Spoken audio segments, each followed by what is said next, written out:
Alors là, mesdames, messieurs, si vous aimez l'histoire, c'est le moment de nous rejoindre.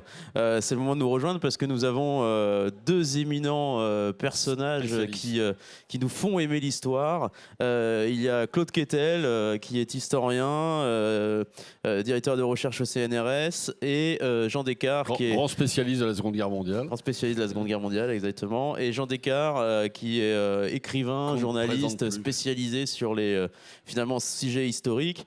Et tous les deux, et notamment dans le dernier livre auquel vous avez tous les deux participé, Une journée avec, qui est paru chez Perrin, vous finalement décrivez l'histoire intime des grandes personnalités, de savoir finalement en quoi l'intime et l'histoire intime des personnalités peut influer sur le cours des grandes décisions.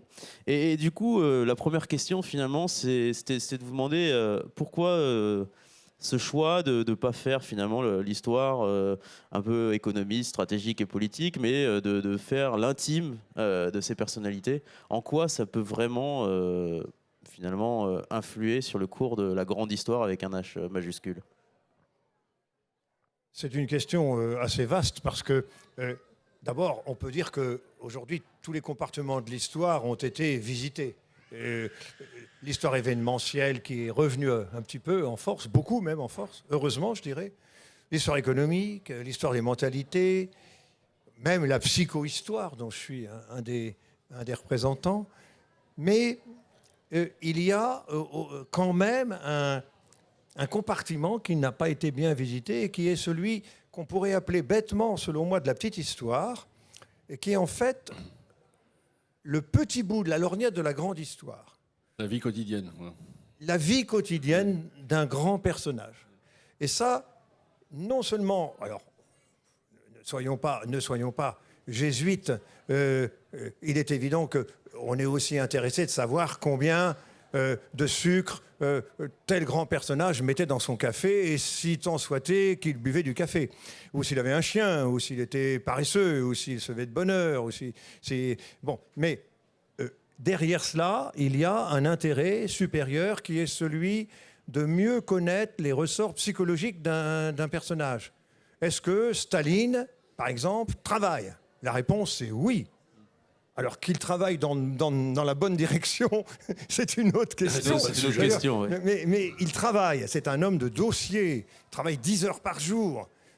Est-ce que Hitler travaille? Non, c'est un paresseux, un inculte. Ça ne l'empêche pas d'être un abominable dictateur, mais on a des éclairages psychologiques qui sont très intéressants et qui servent finalement à la grande histoire. Bon, je m'arrête parce que c'est en train de devenir un cours, mais voilà. Vous êtes d'accord avec cette analyse, Jean Descartes? En quoi, finalement, le fait de savoir combien Hitler mettait de sucre dans son café ou s'il était paresseux ou travaillait, en quoi ça influe finalement sur l'analyse qu'on peut faire des faits historiques?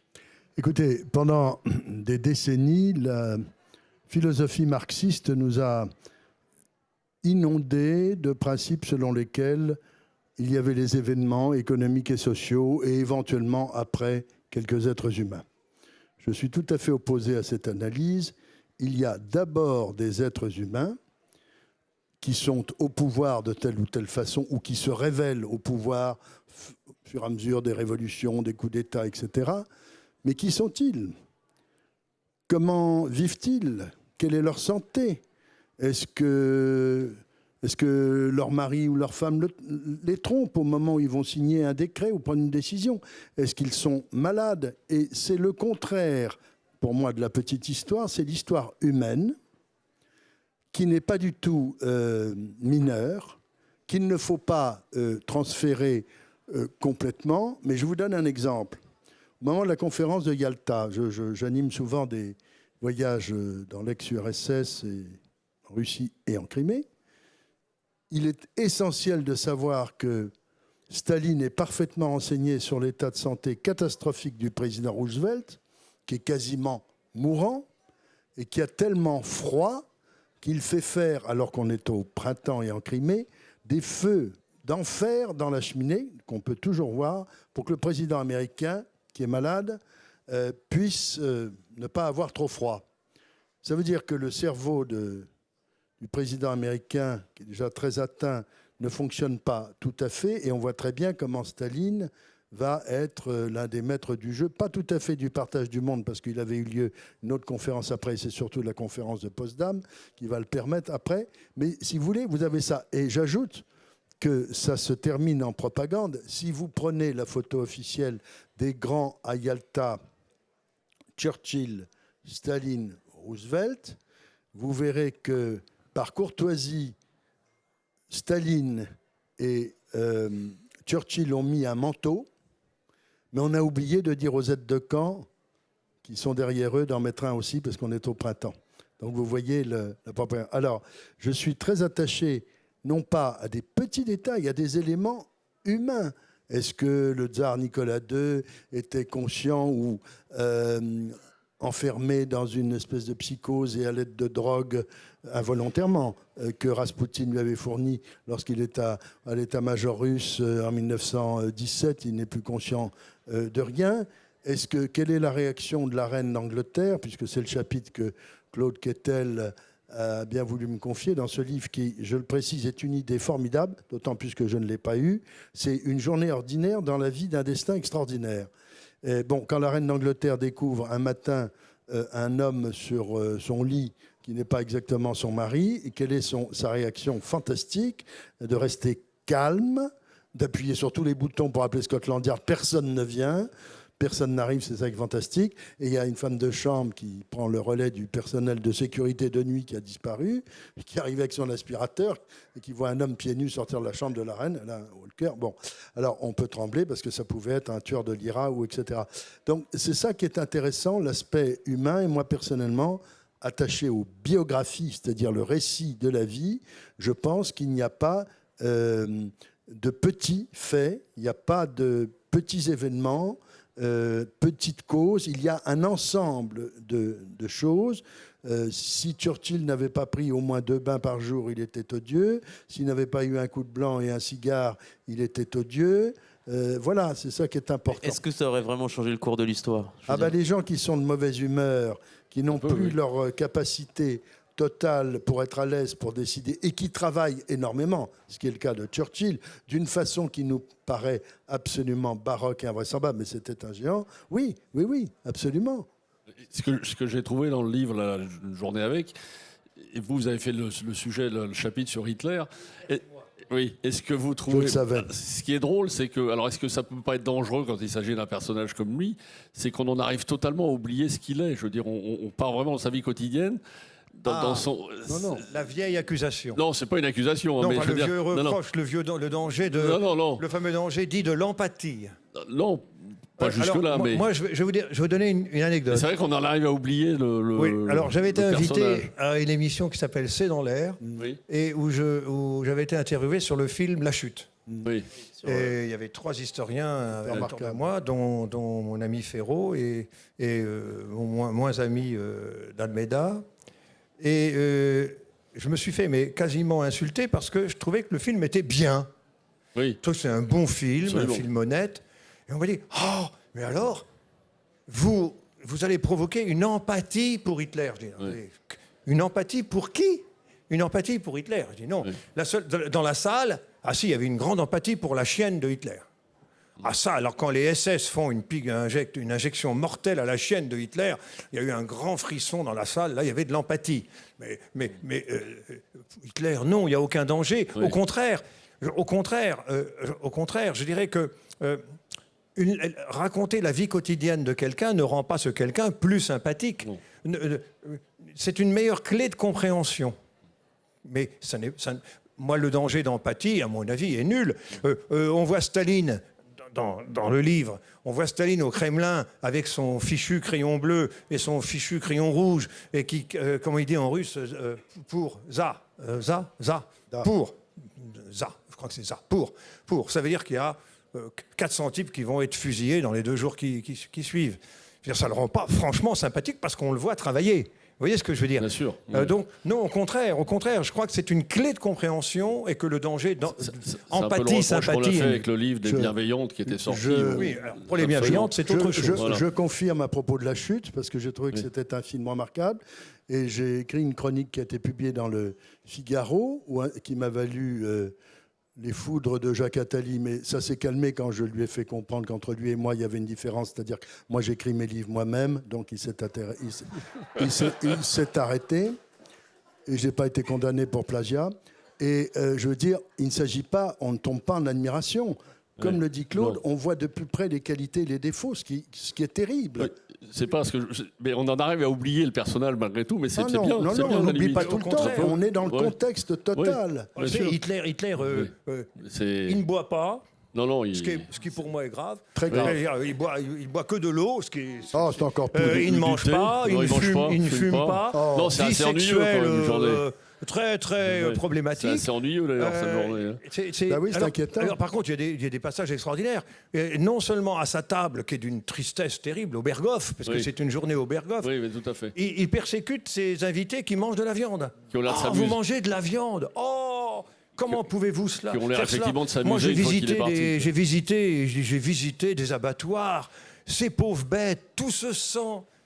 Hitler. Vous croyez que ça le rend sympathique, ça? Non, évidemment. C'est vrai. Non, c'est très difficile, si vous voulez, de garder la mesure, comme le dit très bien Claude Quetel, de l'humain par rapport au politique, au social de l'événement. Alors moi, je crois beaucoup, principalement à la chronologie, qui est la base de l'histoire, et nous respectons beaucoup la chronologie. Que s'est-il passé juste avant tel événement, telle décision, où en est-on? C'est très, très important. Bien sûr. Pour garder une. Mais finalement, l'humain, il a quelle part dans la marge de l'histoire? Est-ce que c'est la part principale selon vous, ou est-ce que finalement c'est très variable? C'est absolument variable. Alors je vais vous donner un exemple. Waterloo. Pourquoi Napoléon n'a-t-il pas gagné? Bien que des spécialistes continuent à refaire la bataille et vous expliquer qu'il aurait gagné s'il avait continué à attaquer le lendemain 19 juin. Parce qu'il souffre de douleurs épouvantables à l'arrière-train, pour ne pas dire autre chose. C'est la première bataille qu'il suit à pied. Il ne se déplace pas, donc il n'a pas toute la vision du champ de bataille. Il souffre d'hémorroïdes effrayants. Les Anglais, Wellington, le savent et s'amusent d'une façon cruelle de voir l'empereur à pied. Donc voilà une raison. Est-ce que ça aurait changé l'histoire? On n'en sait rien, mais voilà une raison qui le met en état d'infériorité. Il est à la hauteur des combattants, il ne domine pas et il ne se déplace pas. Alors nous, on n'est plus dans la vie quotidienne, c'est une journée particulière. Tout à fait.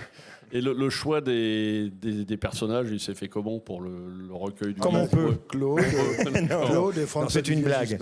C'est comme on peut. Alors là, c'est une bonne question, au sens de... C'est difficile d'y répondre. Voilà. Parce que... on part toujours, l'éditeur part toujours, vous savez, c'est comme quand on rêve d'un bon repas. Alors, on fait son menu.